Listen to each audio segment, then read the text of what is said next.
So one of the most asked questions I get from my digital racing live streams is, how do these digital cars work? How do they change lanes? Let's find out.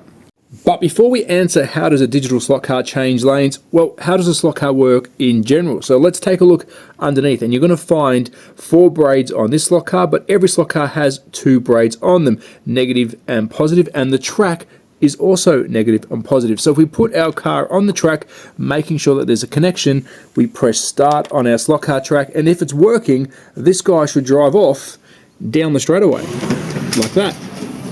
So now that you've got the basic idea of how a slot car works, how does the digital slot car change lanes? Which is the biggest question I get during my live streams. Well, this is Carrera Digital, so this is going to work with all digital tracks.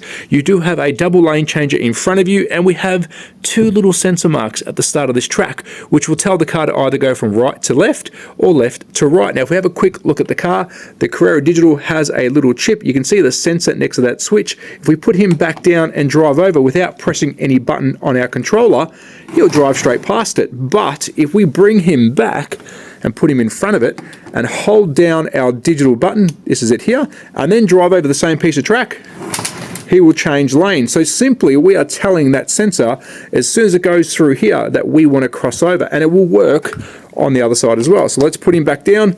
Let's hold our finger. You don't have to press the button, just hold it before the track, and we'll cross over from left to right. Very, very simple. So you now know how to change lanes on a digital track by yourself by using the controller, but if you watch my live streams, I'm actually not driving the cars. So how does this guy know how to change lanes by himself? Well, Carrera Digital is pretty cool. If you go to the code function and press the button until you get the second light, then press your digital button, you'll see the lights flash. Now I can drive this car around the track simply by holding down the trigger, set a speed.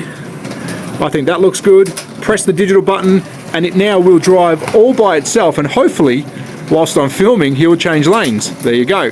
That is ghost mode, and that's the big difference between analog and digital. This guy can drive himself and also change lanes. Pretty cool. One more. There you go.